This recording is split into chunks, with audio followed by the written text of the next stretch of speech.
And today,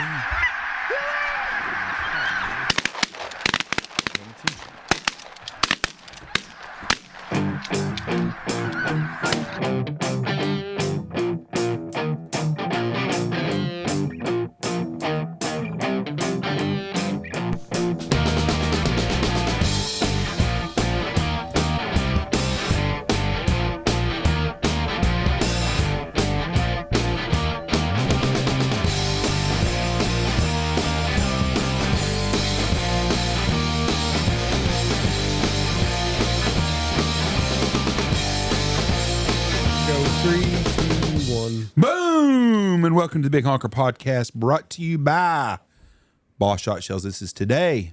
Today is November the 10th. Today's November 10th, 2025. I'm Jeff Stanfield with the world famous Andy Shaver. Gonna start out. Today's my day. Of course, you're ahead of me, so I was not ready for this.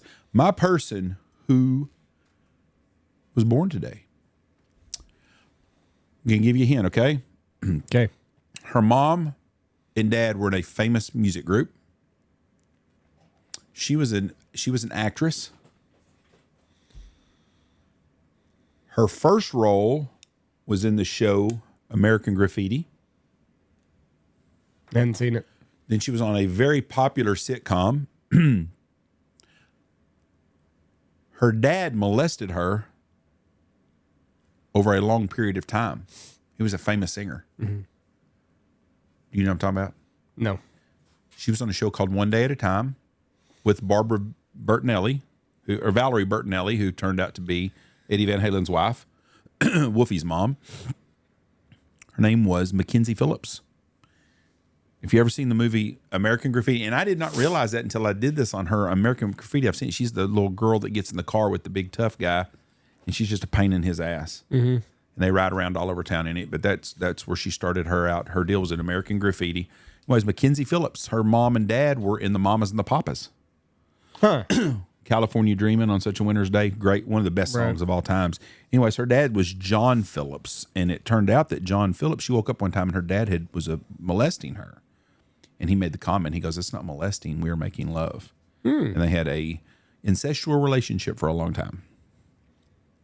What a guy. She tried cocaine when she was 11 years old for the first time. Her father had given her the drugs and injected her with cocaine.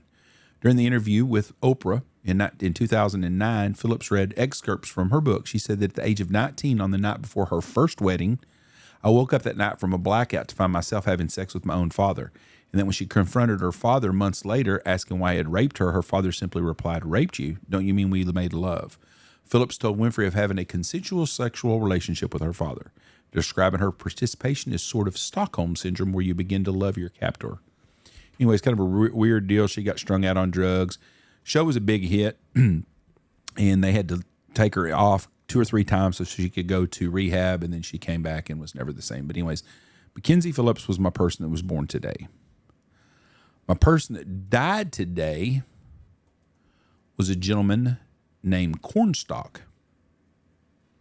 Do you know who Cornstalk was? No idea. Cornstalk was born in 1727, died November 10th, 1777, was a Shawnee leader in the Ohio country in the 1760s and 1770s. His name is the Shawnee language was Hokolosokwa. Little is known about his early life other than he was an Indian. Grew up in the province of Pennsylvania. He reportedly led a raid against British-American colonists in the Pontiac's War. He first appeared in historical documents in 1764 when he was one of the hostages surrendered to the British as part of the peace negotiations ending Pontiac's War. Anyways, he was anti-colonist, but they could talk to him and they could work things out with him, and so they liked having him around. So in 1777, Cornstalk made a diplomatic visit to Fort Randolph in Virginia, hoping to learn American intentions. He and 3 others were imprisoned by the fort's commanders. When an American militiaman was killed by natives in the fort's vicinity, the soldiers got mad and they killed Cornstalk and the other prisoners. They put up a big bond and wanted posters for these guys that shot and killed them. They all captured all 4 of them, but no colonist or no army soldier was going to go against them. So they ended up letting them go and they walked. But anyways, Cornstalk was a very famous Shawnee leader that died November 10th, 1777. Now, my person that we're going to do of interest real quick, if I told you that one of the most famous people in Hollywood was an FBI informant, would you believe it? Do what? If I would have told you that back in the heyday of Hollywood, one of Hollywood's biggest people was an informant for the FBI, would you believe me? Yeah. Take a guess at who the man was that was an FBI informant from 1940 till 1966. Charles Manson. Charles Manson? That's your big Hollywood guy? Mm-hmm. No. Oh. Charles Manson was not a Hollywood guy. Oh. Now pay attention to me. Now listen. Huge Hollywood guy. Norman Rockwell. Norman Rockwell was a Hollywood guy? What was he in? Wasn't he? He's a painter. Oh. Anthony Perkins. Finally, at least an actor. I mean, we went from a serial fucking cult leader to a painter to now we're talking. No, not Anthony Perkins. Let's go again. When you think of the grandeur of Hollywood and movies and entertainment, what company is the biggest of all? Paramount? Nope. Warner Brother? No. Miramax? No. Today, if you think about the biggest conglomerate of all. Disney? Yes. Walt Disney? Walt Disney. Walt Disney. I don't know. I'd consider him Hollywood, but go ahead.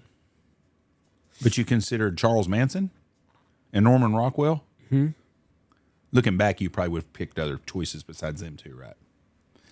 Anyways, the man who brought us Mickey Mouse, iconic princesses, and an empire built on nostalgia and happily ever after, also had a secret gig with the FBI. From 40 till his death in 66, Walt Disney wasn't just bringing dreams to life. He was quietly serving as an informant for J. Edgar Hoover's bureau.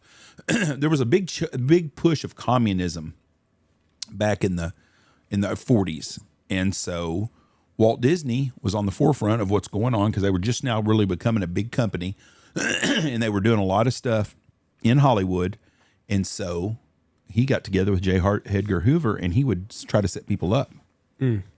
They were so entwined that J. Edgar Hoover would watch stuff that Hollywood come out or that Disney come out with before, and they would okay it to make sure it wasn't pushing any kind of communism. Right. And they would actually change roles and stuff. They had a movie that come out, and I can't remember it. Will you take him out real quick? And I can't remember what it was. Make sure you have a leash on him with them deer out there. He'll go after them deer. They changed it because they were making an FBI agent look bad in one of the shows. And it really wasn't, but they changed the way it was all done so it would look better. Right. For the FBI. So anyways, he was in charge. In 1954, Disney had earned the title of Special Agent in Charge Contact. This sounds like something out of a spy movie, but all it means is Disney was a trusted insider. In exchange of intel, Hoover gave Disney special access to FBI headquarters and even let him film there. In return, Disney occasionally tweaked TV scripts or films to make sure that the bureau come across as squeaky clean. Their collaboration even extended to Disneyland. When the park opened in 1955, Disney offered the FBI free access to the property for official or recreational purposes because the FBI deserves fun days at the Disney parks too. Disney's relationship with the FBI wasn't always perfect. Shows like the Mickey Mouse Club occasionally slipped in pro-bureau shout-outs, making secret agents seem like the real heroes of the story. But not every FBI mention hit the mark. Hoover reportedly bristled at Moon Pilot and that darn cat for portraying agents with too much humor. Of course, Disney smoothed things over, prompts to keep the FBI images in a favorable light. Most of us remember Disney as a creative genius and a dream builder, but his story also has a surprising espionage subplot. So anyways, Walt Disney, starting today in 1940, became an FBI informant. Anyways, that's my day. That's the way it was on November 10th, 1940, and today, November 10th, 2025. Thank you for listening to us. God bless you. And go check out Boss and get all your shotgun shells. BossShotShells.com. Check out the new copper. Thanks. Peace. Goodbye.